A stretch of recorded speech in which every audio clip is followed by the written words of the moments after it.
পঞ্চায়তত ফেইল তিনি গগৈ উজনিত লুৰিনৰ দলৰ সামান্য অগ্ৰগতি তাৰ বিপৰীতে গৌৰৱ অখিল চূড়ান্ত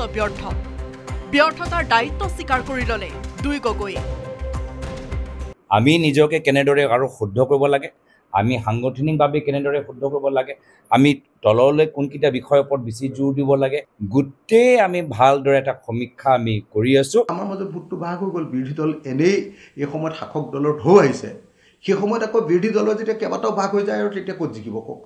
জিকাৰ কোনো প্ৰশ্নই উঠিব নোৱাৰে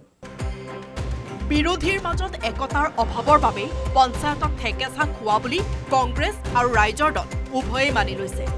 পঞ্চায়ত নিৰ্বাচনৰ পূৰ্বে শাসকীয় দলতকৈ কেৱল বিৰোধী কংগ্ৰেছকে উধাই মুধাই গালি পৰা অখিল গগৈয়েও ক'লে একতাৰ অভাৱেই বিৰোধীৰ বিপৰ্যয়ৰ কাৰণ পিছে ভূপেন বৰাৰ ভূমিকাক লৈ এতিয়াও আশ্বস্ত হোৱা নাই অখিল সেইবাবে ২৬ত হেনো একলা চলো নীতিৰ সিদ্ধান্ত লৈছে অখিলে পিছে তাৰ পিছতো কিন্তুৰ বাট ৰাখিছে অখিলে ক'লে যদি কংগ্ৰেছে বিচাৰে তেতিয়াহ'লে মিত্ৰতাত থাকিব অখিলৰ দল এইবাৰ আমি কংগ্ৰেছৰ কাৰণে আৰু ৰৈ নাথাকোঁ আমি আমাৰ নিজৰ কাম কৰিম যিদিনা কংগ্ৰেছে ভাবিব যে আমি বিৰোধী একলগ হ'ব লাগে সেইদিনা আমি একলগ হ'ম আমি একলগ হোৱাৰ পক্ষত কিন্তু এইবাৰ আৰু আমি কংগ্ৰেছক বিৰোধী একলগ হ'ব লাগে বুলি চিঞৰি নাথাকোঁ কিন্তু কংগ্ৰেছে বিচাৰিবনে অখিল বাহিনী এতিয়াও স্পষ্টভাৱে ডাঠি ক'ব পৰা নাই ভূপেন বৰাই ২৬ত মিত্ৰতা গঠনক লৈ সূক্ষ্মভাৱে বিবেচনা কৰা হ'ব বুলি মন্তব্য প্ৰদেশ কংগ্ৰেছৰ সভাপতি ভূপেন বৰাৰ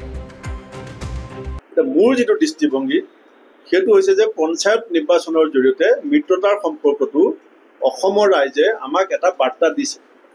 আৰু এই বাৰ্তাটো যদি আমি গভীৰভাৱে উপলব্ধি কৰিব পাৰোঁ যে আমাৰ ভৱিষ্যত খুব ভাল হ'ব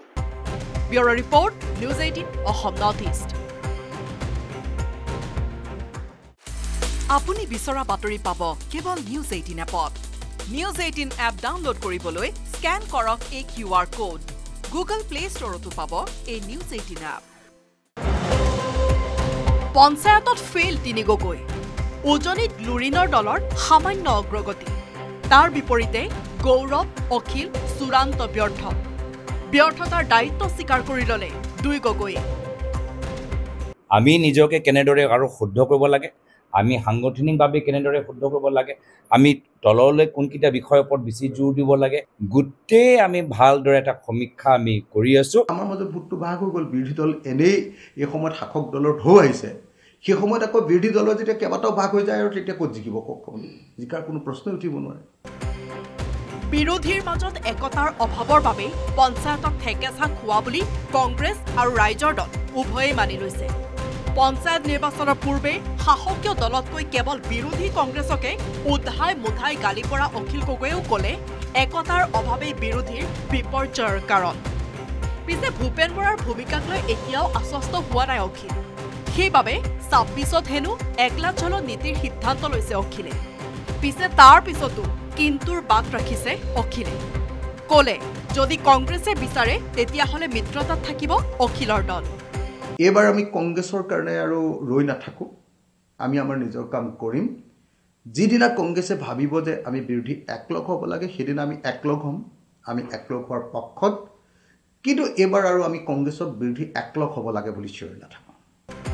কিন্তু কংগ্ৰেছে বিচাৰিবনে অখিল বাহিনী এতিয়াও স্পষ্টভাৱে ডাঠি ক'ব পৰা নাই ভূপেন বৰাই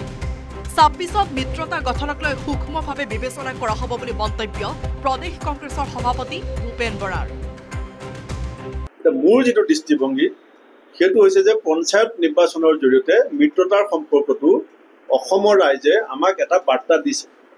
আৰু এই বাৰ্তাটো যদি আমি গভীৰভাৱে উপলব্ধি কৰিব পাৰোঁ যে আমাৰ ভৱিষ্যত খুব ভাল হ'ব bureau' report news 18 Assam north east আপুনি বিচৰা বাতৰি পাব কেৱল নিউজ 18 এপত নিউজ 18 এপ ডাউনলোড কৰিবলৈ স্কেন কৰক এই QR কোড গুগল প্লে ষ্টৰতো পাব এই নিউজ 18 এপ